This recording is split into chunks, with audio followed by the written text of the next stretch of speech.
ഇടിച്ചക്കത്തോരൻ തയ്യാറാക്കുന്നൊരു video ആണ് ഇന്ന് ചെയ്യാൻ പോകുന്നത്. വെൽക്കം ബാക്ക് ടു ലൈസാസൻ വ്ളോഗ്. വളരെ എളുപ്പത്തിൽ എങ്ങനെയാണ് ഇടിച്ചക്കത്തോരൻ തയ്യാറാക്കുന്നത് എന്നാണ് ഇന്നത്തെ വീഡിയോയിൽ പരിചയപ്പെടുത്തുന്നത്. എല്ലാവർക്കും നമസ്കാരം.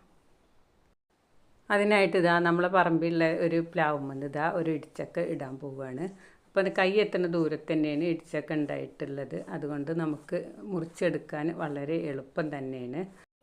ചക്ക മേലായതുകൊണ്ട് നമുക്ക് ഇതേപോലെ പറിച്ചെടുക്കാനൊക്കെ ബുദ്ധിമുട്ട് തന്നെയാണ്. അപ്പോൾ വർഷക്കാലം ആയതൊക്കെ പഴുത്ത് നാശമായി പോവൽ തന്നെയാണ് സാധാരണ എല്ലായിടത്തും പതിവ്. ഇനി നമുക്ക് ഈ ചക്ക കട്ട് ചെയ്തിട്ട് ഇതിൻ്റെ മുള്ളുകളൊക്കെ ഒന്ന് ചെത്തിക്കളയണം. ഇടിച്ചക്കയുടെ മുള്ളുകളൊക്കെ ചെത്തിക്കളയാൻ വളരെ എളുപ്പം ഇതേ രീതിയിലാണെന്നാണ് എനിക്ക് തോന്നുന്നത്. ഈ ചക്ക നിൽക്കുന്നത് ഒരു മാവിൻ്റെ മീതെയാണ്. പ്ലാവിൻ്റെ കൊമ്പ് മാവിൻ്റെ മീതേക്ക് വന്നതാണ്. അപ്പോൾ കണ്ടാൽ നമുക്ക് മാവിൻ്റെ മീതെയാണ് ചക്ക നിൽക്കുന്നതെന്നാണ് തോന്നുന്നത്. അപ്പോൾ എന്തായാലും ഞാൻ ചക്ക വെട്ടിയെടുത്തിട്ടുണ്ട്. ഇനി നമുക്കിത് കട്ട് ചെയ്തെടുക്കാം. ഇതേ രീതിയിൽ കട്ട് ചെയ്തെടുക്കുകയാണെന്ന് വെച്ചാൽ നമുക്ക് എളുപ്പത്തിൽ തന്നെ ഇടിച്ചക്ക തോരൻ തയ്യാറാക്കാൻ പറ്റും. അപ്പോൾ അറിയാത്തവർ ഇതേപോലെ ഒന്ന് ചെയ്ത് നോക്കുക. അപ്പോൾ നമുക്കിത് ഇടിച്ചക്കത്തോരൻ തയ്യാറാക്കാൻ പറ്റിയ പാകം തന്നെയാണ്. അത് മൂപ്പ് അധികമായിട്ടൊന്നുമില്ല. അതുകൊണ്ടാണ് നമുക്ക് കത്തി കൊണ്ട് തന്നെ വേഗത്തിൽ ചെത്തിയെടുക്കാൻ പറ്റുന്നത്. അപ്പോൾ നമുക്ക് എങ്ങനെയാണ് ഇടിച്ചക്കത്തോരൻ തയ്യാറാക്കുന്നതെന്ന് കാണാം.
പിടിച്ചൊക്കെ ഞാൻ ഈ രീതിയിലാണ് കട്ട് ചെയ്യുന്നത്. അപ്പോൾ ഇതുപോലെയല്ല, വളരെ എളുപ്പം നമുക്കിത് കട്ട് ചെയ്തിട്ട് കുക്കറിലിടുകയാണെങ്കിൽ പെട്ടെന്ന് വെന്ത് കിട്ടും. ചക്ക വലിയ കഷ്ണങ്ങളായിട്ട് വെട്ടിയെടുത്തിട്ട് കുക്കറിലിടുകയാണ് ചെയ്യേണ്ടത്. എന്നിട്ട് നമ്മൾ കയ്യിൽ കൊണ്ടൊന്ന് അമർത്തി കൊടുത്തിട്ടുണ്ടെങ്കിൽ അത് പെട്ടെന്ന് റെഡിയായി. ഇതുപോലെ കട്ട് ചെയ്തെടുക്കേണ്ട ആവശ്യമില്ല. അപ്പോൾ കുറച്ച് പേർക്ക് ഇങ്ങനെയാവും ഇഷ്ടം. അപ്പോൾ ഇതേ രണ്ട് രീതിയിലും ഞാൻ ചെയ്തെടുക്കലുണ്ട്. അപ്പോൾ ഇതിൻ്റെ മുന്നേ ഞാൻ ഇതേപോലെ കുക്കറിൽ വലിയ കഷ്ണങ്ങളായിട്ടിട്ട് ചെയ്തിട്ടുണ്ട്. അതുകൊണ്ടാണ് ഈ രീതിയിൽ ചെയ്യുന്നത്. അപ്പോൾ യൂട്യൂബിൽ വീഡിയോ ഇടുന്നവർക്ക് എല്ലാവർക്കും അറിയും, ഒരേപോലെ വീണ്ടും വീണ്ടും ഇടാൻ പാടില്ല, റീയൂസ്ഡ് കണ്ടൻറ്റായി വരും. അതുകൊണ്ടാണ് ഈ രീതിയിൽ ചെയ്തത്. നമ്മൾ കട്ട് ചെയ്ത് വെച്ചിട്ടുള്ള ചക്ക കുക്കറിലേക്ക് ഇട്ട് കൊടുത്തതിന് ശേഷം ആവശ്യത്തിനുള്ള വെള്ളം അതേപോലെ ആവശ്യത്തിനുള്ള ഉപ്പും കൂടെ ഇട്ടിട്ട് അടച്ച് വെച്ചിട്ട് 3 വിസിൽ വന്നാൽ മതി. എന്നാൽ തന്നെ ഇത് നന്നായിട്ട് വെന്ത് കിട്ടും.